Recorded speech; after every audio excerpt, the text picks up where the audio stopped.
Hey guys, I want to show you how to solve for system of equations. So basically, when it says solve for the unknowns, it's saying you're going to isolate. Forgot how to spell isolate. You're isolating variables, right? The unknowns are variables. And again, variables, they're just alphabets, A, B, C. So you're going to get like X, Y, Z, maybe like a W, a Q. That's what that means. So it's saying you're going to basically have an answer. The answer for your total math at the end is going to be like X equals this thing, Y equals this thing, like Z equals this thing. That's what they're saying. System of equations, right? An equation is just like a math problem. It's like X plus Y equals like 4 or something, right? That's the equation. It says equations. That means there's two of them, three of them, maybe four of them. We're messing with two of them. And when they say system, that means they work together. So let's say you have like 3x plus 3y equals 24. 2x plus y equals 13, right? This whole thing is a system. Basically, it's like a puzzle. I'm trying to figure out what x is supposed to be and what y is supposed to be, where it equals 24 and 13. That's all I'm doing, right? So the goal is you isolate one of the variables, one of the x's, one of the y's. There's two to pick from, right? 1, 2, 3, 4. There's two to pick from. And you isolate it, right? So let's say I pick this second line, and I would end up with y equals 13 minus 2x. I just move that 2 over to the other side. Then I take this entire thing, this part, this 13 minus 2x, and I go to the other line that's untouched, I didn't mess with, and you put it in where y is. Then you solve the problem, right? Because now you only have x's. You don't have any more y's because you replace y with your math problem. Then you do that again to get the other problem, so you'll get these two answers that come out. And your final answer is supposed to look like this. We have x and y. If we had z, I'd put a z in, but we just have x and y. And then be like a number, and then it'd be another number. And that would be your final answer. So we're just basically looking for x and y, but you have two equations that you're working on basically like simultaneously, and then you just kind of throw them into each other. So let's do some examples. So this is what it looks like. This is the question itself, right? Well, it's just solve for the unknowns. And again, the unknowns are x and y. So let's go ahead and try it. You know what would be easier? This is what I personally do, is label them. Call this one A, call this one B, or give it whatever name you want. That way, it's kind of easier to follow along as you're doing your own math problems. I always label mine A and B. So what I'm going to do is I'm going to pick one of the variables. There's 4 to pick from. There's 2 x's and then there's 2 y's. Just pick one. It doesn't matter. Any one. And the more problems you do, the better you get at which ones you want to pick. And I mean, sometimes you could do a million of these and you still pick like a bad one. That's just the nature of math, I guess, So I'm going to do line B. I'm going to start there. And I'm going to get y by itself. So I'm going to rewrite B. So I have 2x plus y equals 13. I'm going to do negative 2x here. That gives me a 0. And if I bring it down, it gives me y equals 13 minus 2x, right? That's what I ended up with. My b is now y equals 13 minus 2x. And what I'm going to do is I'm going to take this 13 minus 2x. I think this is the exact same example we were working on. I'm going to put it into this y right here. That y is going to disappear. And let me show you. I'm going to label this A, because now we're messing with A. We were messing with B, and now we're going into the untouched one, which was A. 3x plus 3. I'm going to change colors. 13 minus 2x. Let me get that blue guy back. 13 minus 2x equals 24, right? Yeah, equals 24. I lost my place for some reason. Okay, cool. So I think I'm going to switch this up. I'm going to do negative 2x plus 13. I just flipped it over. I just flipped this guy over. Just visually, I just want it like that. You'll see why. Let's see. So that's my new a. Do you see how it's just kind of like Inception? I just threw it in there. Cool. So there's no more y's. Do you see there's like literally no y's? So my final answer is going to be x equals some mystery number, right? So let's go ahead and try to see what our next step is. So I have everything set up. What do I do now? What can I possibly do now? Well, I could distribute. I can distribute this 3, right, into these two. So that gives me 3x minus 6x, right? Because these two together is minus 6x. And then 13 times 3 is 39. And it's going to be positive because I have plus 3 and then I have plus 13. So it's going to be a product, which is multiply. 39 equals 24, right? That's my new problem. But I can put these together, right? 3 minus negative 6. 6 is bigger, so I know it's going to be a negative number. I know it's going to have an x in it.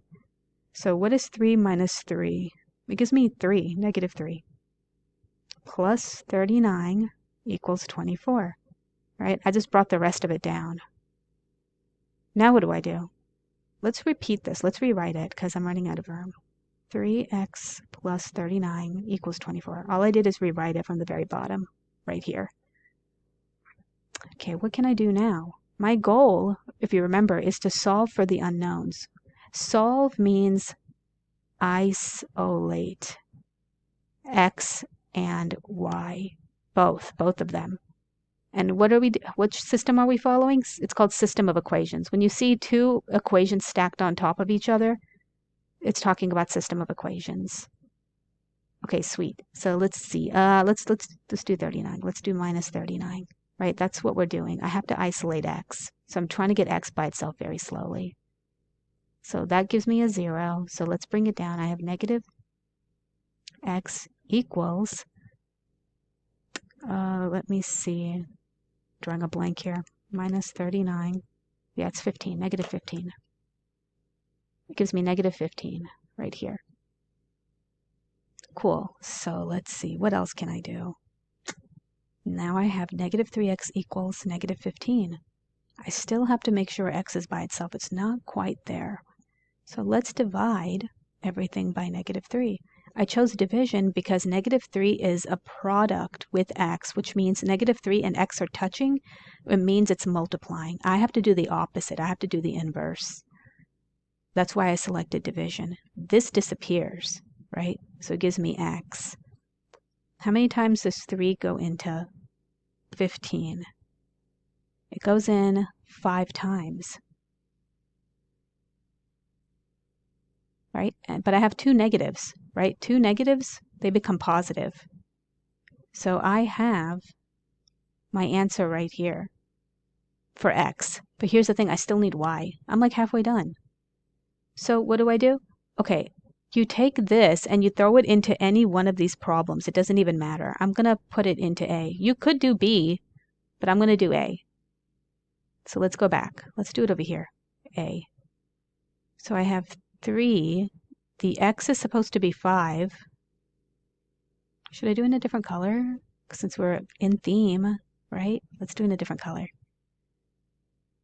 5. This is exciting. Okay.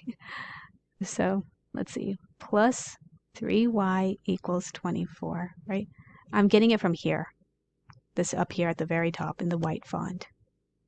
Now what do? I still have to make sure I have a second variable. And if you look really closely right here at this, I just created this A that I just did, there's no X, right? There's only a Y. So when I start solving this stuff, I'm just going to have Y as my variable, and I'm going to start isolating stuff, and I'm going to get my answer for Y. Let's distribute this guy. 3 times 5 is 15, and it gives me plus 3Y. I'm just bringing the rest down, right? What do I do next? Let's get rid of that constant. A constant is any naked number by itself. It has no alphabets touching it, right? So a positive 15 and 24 is my constant, right? That's a 0. That gives me a 9. So let's bring it down. I'm bringing this down. It gives me 3y equals 9. And I brought that down. Okay, I'm almost there. I still have something touching the y. Nothing is allowed to touch it. So let's move that 3 over. Get rid of that. Y, let's see, how many times does 3 go into 9? Well, it looks like it goes in 3 times, right? Because 3 times 3 is 6, right? Do it one more time, that's 9. So it looks like it's a 3, and it's a positive 3, right? So those are my 2 final answers. My answers is x, y is equal to, it's proportional to 5, 3, right? These 2 are my final answer. This is another way of setting it up. That's it. That's all you do.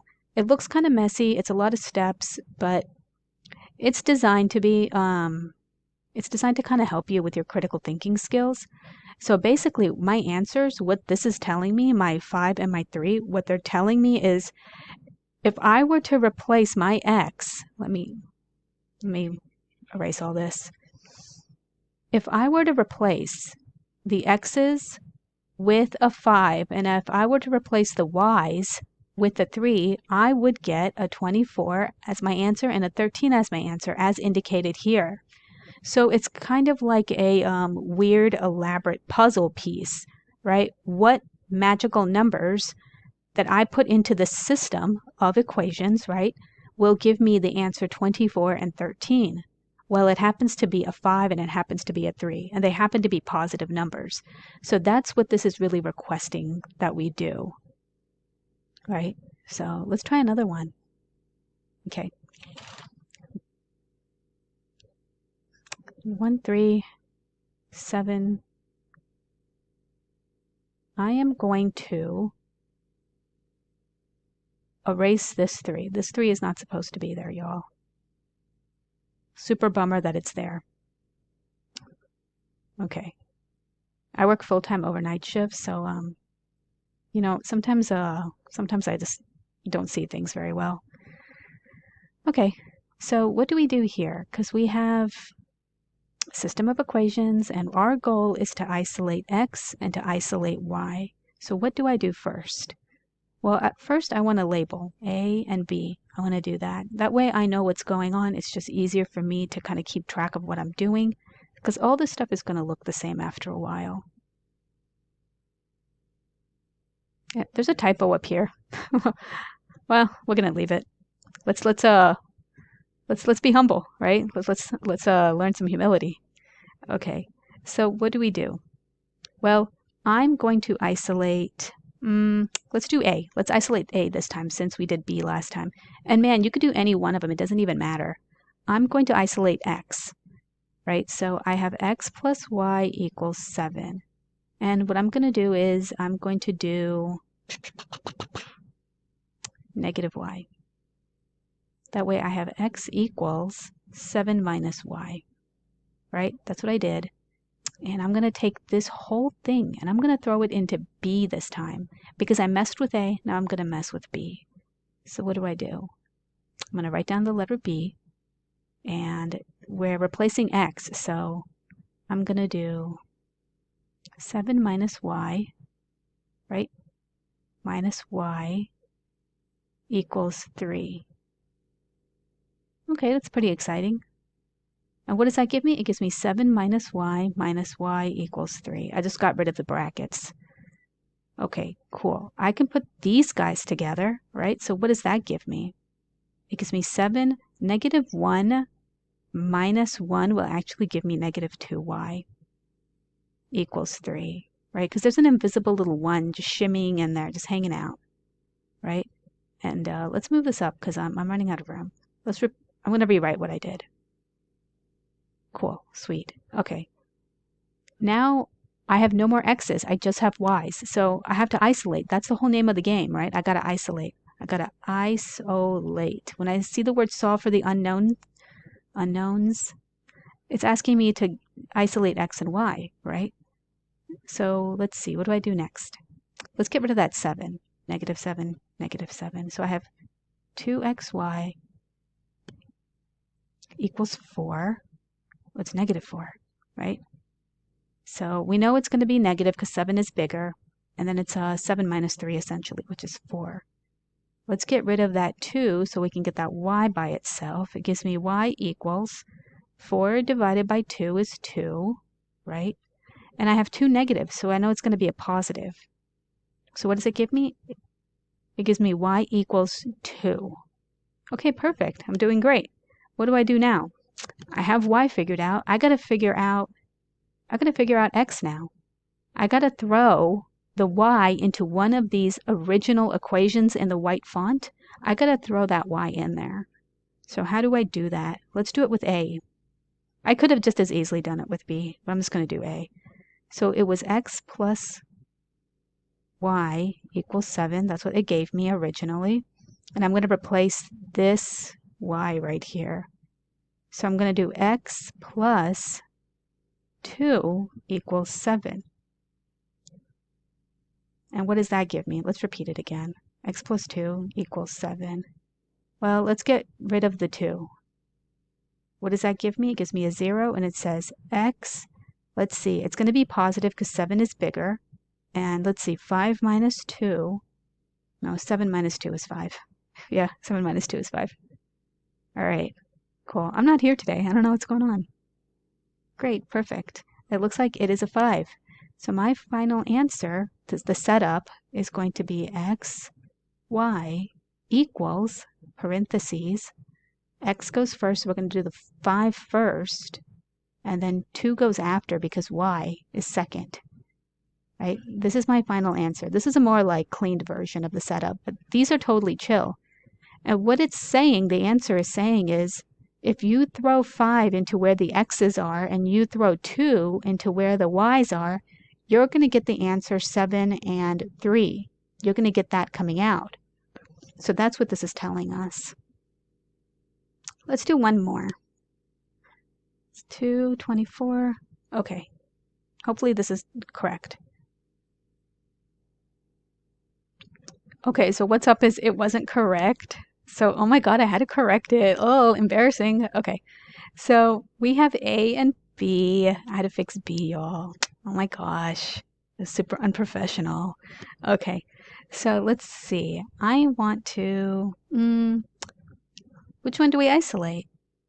Well, it kind of looks like B is already isolated. Do you see how B is x equals negative y plus 5? I mean, I already have one of these isolated. X is already done for me, right? So, I mean, we can do that. We can keep that. You don't have to. You can isolate A and then throw it into B, right? To save yourself a step, let's go ahead and just use what they gave us. So we're going to take this and we're going to throw it in to A that's untouched in here. We're going to throw it into there. What does that look like? It's going to be 6 negative y plus 5 plus 2y equals 24. Okay.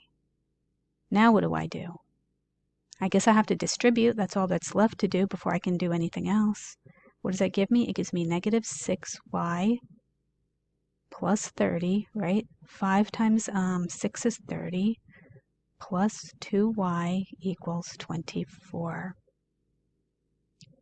Now I can take the two y's because they're on the same side. They're hanging out in the same house. They're on the left side of that equal sign, so we can put them together. We don't have to move stuff around. So I have negative 6y plus 2y. I know it's going to be negative because that 6 is bigger than that 2. So negative 6 plus 2 is 4y. Let's get rid of that. We got rid of those. Is plus 30 equals 24 is the equation. What do I do now? That y still isn't separated. I mean, we can take the constant and move it over. A constant is a number by itself, naked, totally hanging out by itself, right? So we're going to get a 0 there. Well, it looks like we're running out of room. So I have negative 4y, and then 24, it's going to be negative equals negative 6. negative 6. 30 is bigger. 30 minus 24 is 6. I'm almost there. Looks like we're going to have some fractions because I got to get rid of that 4. That becomes a 0. Let's see. It's going to be positive because there's 2 negatives. So that's going to be a 2. That's going to be a 3. Right? So, looks like this is improper fraction. Cool. Okay, we're going to have to mess with that in a minute. Okay, perfect. So I got that going. Now what do I do? Well, I got to throw this y into one of these equations, a and b. Let's put it into b. Where is it? Oh, y. There we go. We're going to put it into that. What does that look like? It's going to be x equals, don't forget that negative, negative 3, 2. This is getting elaborate, y'all. Plus 5. Okay. What do I do now? Because it's like there's a lot of math happening.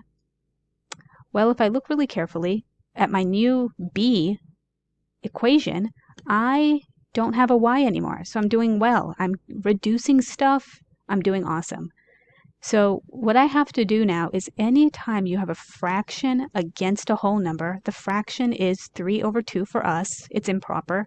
Improper is when like the big number, the numerator is a big number, and then the bottom number, which is called the denominator, that's smaller. I call it the improper fraction club. So that means you have big head, small feet.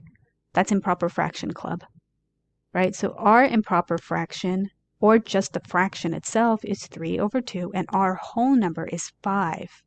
Anytime you have a fraction against a whole number, you gotta turn the whole number into a fraction, right? And how do I do that? I put a little invisible 1 underneath. So I basically end up with something like this. Plus 5 over 1. Now I got to figure out, so now they're both fractions, but I got to figure out how to make the bottom numbers the same, right?